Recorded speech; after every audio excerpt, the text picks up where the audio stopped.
Hey everybody, welcome back to another Let's Talk Bourbon. I'm John. I'm James, and we're going to talk bourbon. We're going to talk bourbon today. We're going to do our first fun bourbon experiment with you guys, and we're going to make this ongoing. I think this is going to be a recurring thing. At least we hope so. Yeah, it's what a lot of people do. There's a lot of marketing and a lot of brand loyalty in bourbon. Sometimes it's very merited, and sometimes it's not always merited. Sometimes the stuff that you think you love, you might not love as other things that you've always kind of made up your mind that you don't like. And beyond that, if you want to do something fun with your friends, your family, your fellow bourbon enthusiasts, this is probably my favorite exercise when it comes to bourbon. So we'll just come right out and say it. This is going to be the battle, dun dun dun, Blind battle of the blind bourbons.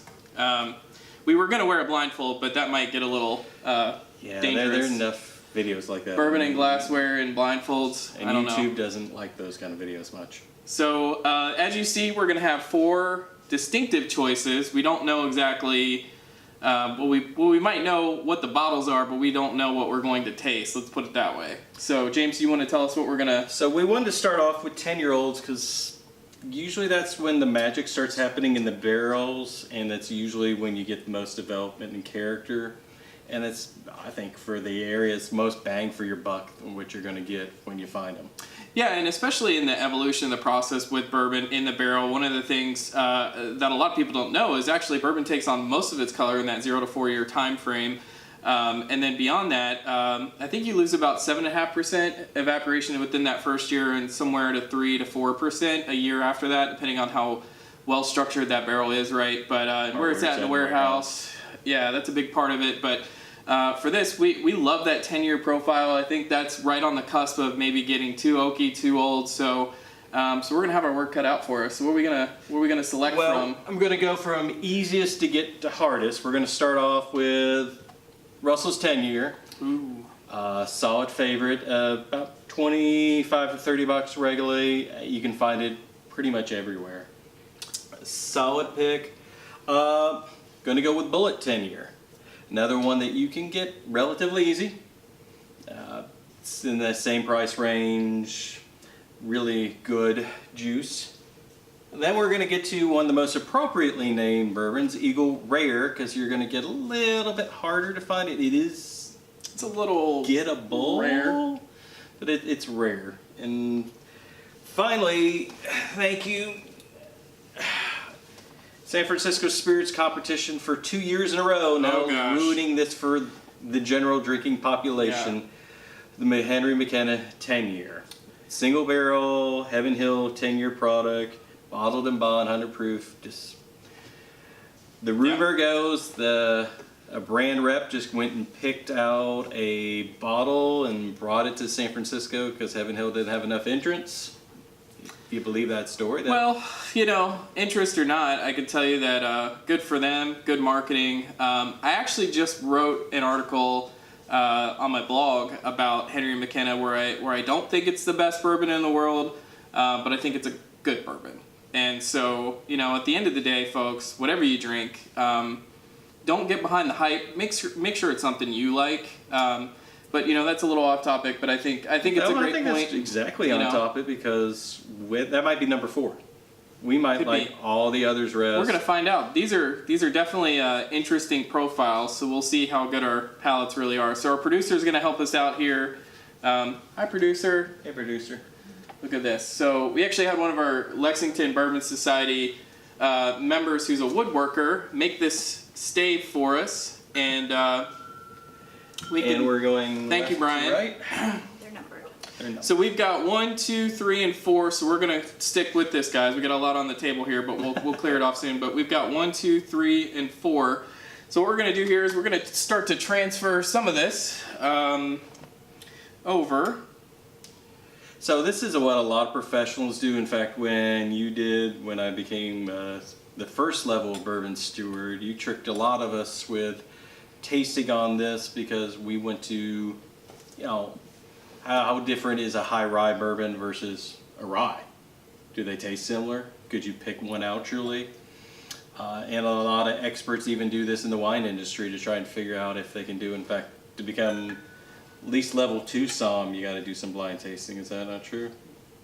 That's true. And most professional tasters will actually cleanse their palate with vodka or a clear, higher proof distillate just to kind of acclimate to the alcohol. But definitely, I think one of the best things in hospitality that we teach in the academy is really just about setting up a journey, if you will. You're the Indiana Jones of bourbon, and you're going to be that tour guide in the jungle when it comes to all things bourbon. So what you really want to do is stage it out so it makes sense.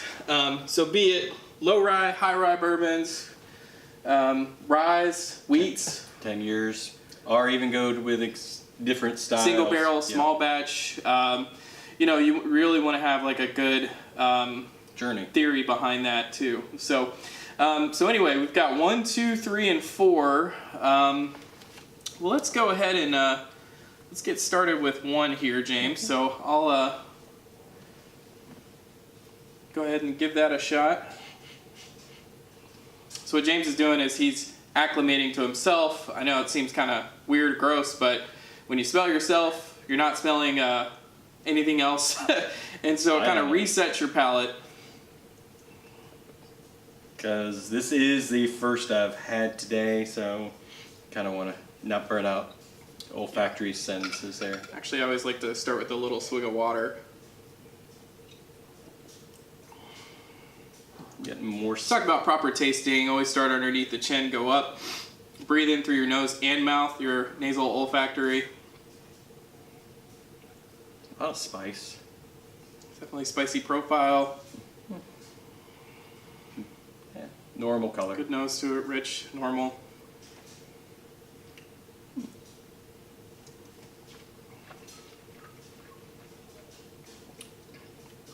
Now, I'm not going to go out on a limb. I'm going to go for my favorite. Are you going to try and be adventuresome and see if you can guess what is what? Yeah, I'm going to try to guess what is what. I don't think I'm ready to guess yet. I think I might have an idea what this one is. Okay. I think it might be one that you really like. Uh-huh. But I'll save that for the end. That's the fun part about it. We don't know. All right, I'm going to put mine back here in the back. Well, it's nice. Good taste to it. It's not a bad bourbon. None of these are bad bourbons. That's the thing. So you can't really lose. But what's fun is trying to be able to zero in and make sure you can figure out those mash bills or those brand profiles. And then figure out which one you truly like and which one you like the best. Yeah. So what we'll do actually, I think would be fun is we rate our favorite, and then we maybe at the end of that say what we think they are. Okay. All right. Number 2. This one's got a little bit more spice on the nose. I'm getting a little more oak. So you can see that. More oak and wood sugars.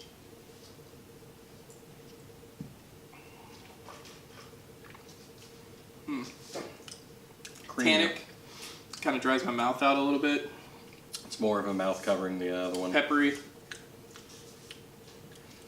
Almost leathery on the finish. You can see that tannic and leather have a good connotation together. I don't know if I love that one, honestly. I know none of these are bad, but I don't know if I love that one. So we're gonna put that one right back there. What do you think? I like it.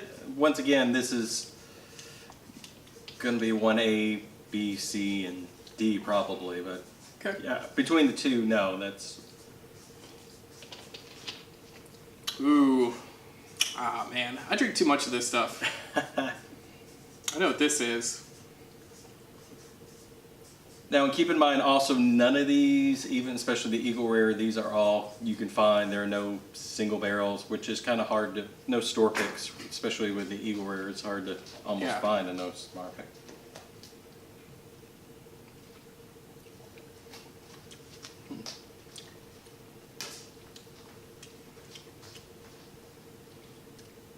The finish is a little off. There's nothing to it. It's lighter. Mm-hmm. Definitely. But none of these are really high proof, so that'll make it kind of tough. But I like it. It's pretty good. Got a little bit of spice and kick at the end, that Kentucky hug. Yeah, that has the most hug out of the bunch, but... The old hug. feel it right down in there. So that might tell me maybe it's the highest proof, but that doesn't always mean anything. Yep. All right. 4. Number 4. And also don't sweep these when you do something like that if you're going to do it for your friends, because you do want to go back for second Yeah, taste. make sure you go back, compare. That's the fun part. Yeah. Oh, that's got a... That's a clear. Okay, on first taste, which is not always, that's a clear winner. Oh, that's good. Dark citrus, brown sugar, creamy mouthfeel. I think I know what this one is too. If I... It's got great, again, Chad Perkins, we love you, man. Full mouthfeel, for sure. I mean, it's robust. It's complex. There's a little bit of depth to it, so that's always good. For me, I like more complex and interesting than just smooth and simple. So, Well, if you want to sip, I mean, if you really want to get into it and enjoy and do something like this, versus Yeah. a one-note pony. something that I'm just going to sip on for a good while And you versus... expect a whole lot more than one note for a 10-year bourbon. Yeah, it's Yeah. true. I mean, so... All right, well, I want to go back through here. I'm not quite ready to decide yet. I have a top 2 favorite, and then I got top 2 lower.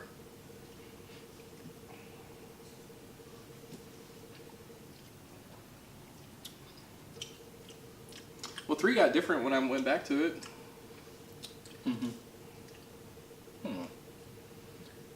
It's funny how we both started out. Was 3 your low one, too? Mm-hmm. Those 3 and 2. Yeah. 2's too light. I mean, I like it, but I would expect more out of a 10-year bourbon than this. Yeah. For 2? For 2. What do you think? It's pretty light. It's reminiscent of one here that... Actually, there are 2 here that I really don't drink that often. So this is going to throw me for a pretty good loop. I don't know about you. Have you? The 2 on the left, you don't drink that often? Yeah. Yeah. I would say 2 and 3 I have the most of. The Eagle on occasion because it's just rare, but I was lucky I got on the McKenna craze before it was a craze. So One's solid. one's good. Yeah. Okay. I'm gonna have to. Gonna go back. Although I think this is. It's the funnest part, going back. I'm getting more spice on 4 now. It's even spicier, which is nice.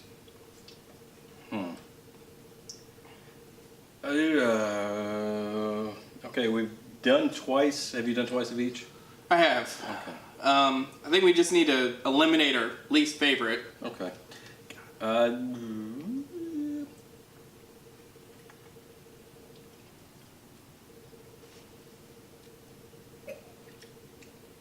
Okay. So my least favorite's 2. That's also my least favorite. Okay. So we're gonna take 2 off the table, folks. We don't know what that one is yet. No. Okay. I'm pretty sure I know what my 3rd is too. What are you? 3rd least favorite? Yeah. The bronze medal of this competition. The bronze. You know, funny story. They done an analysis of the Olympics, and people who got the bronze were happier than people who got the silver. So you're just happy to be there? I'm just happy to be here. I'm happy to be here. I did good enough to get noticed versus the 2nd place. You're like, what could I have done better that 1 extra second? Kind of funny study.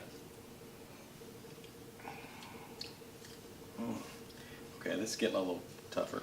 It's tough. You know what? I'm going to go ahead, honestly, because of profile and style and just what I'm feeling today, because these are all really close for me. I'm not going to lie. Like, any of these could be 1 for me, but I'm gonna go ahead and take 4 off the table. I'll take 3. It's one. like I said earlier, it's 1A and 1B. So, All right, so just to recap, James has 4. I haven't seen you guys can see that. James has 4 and 1, and I have 3 and 1. so 1 seems to be clear leader. 3's open up more for me, so I like it. There was only 1 in this whole pile of these 4 that, if someone gave me in the bar and said, hey, would I enjoy it? Yes, but it just kind of, there's a drop off between. Gosh, man, that's tough. That's a tough call right there. And it's good to get a census when you're doing this with a big group of people. Narrow it down, rank them, rate them. Be careful shouting out flavors though, because people start tasting those flavors. Don't gravitate onto it. Oh, I can't believe you got that. So I got that too. Wow. Perception, really? Yeah, for sure. Perception is always reality. Okay, well I'm gonna take. Man, that's tough. I'm gonna take 3 off.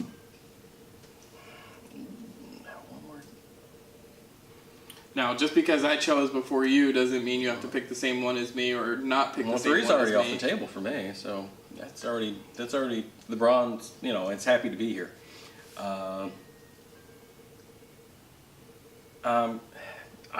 There's some great orange and citrus notes in 4 that I just really dig. Okay, But well, it was tough. there you have it. This is close, but I have chosen 1, and James chose 4. All of these are really close, but let's open them up. And we'll find out what is what. Oh my goodness. So, yeah, Ward goes to. All right.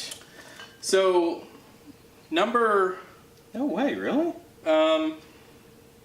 So number 1 Was the Bullet Bourbon? was the Bullet Bourbon. No, get out. That was So one I chose a Bullet Bourbon. that you hardly ever drink that. But it's a 10-year. It's a 10-year. Which, to me, from what I understand, is sourced bourbon from Four Roses. or Lawrenceburg, so it could be. I think it's Four Roses. Turkey. I might have got a behind-the-scenes confirmation, but it could be Turkey. It could be Turkey. Lawrenceburg, yep. Lawrenceburg. And number all right. 4 was. Well, that's surprising. Well, let's say number 2 was Russell's Reserve. I knew that.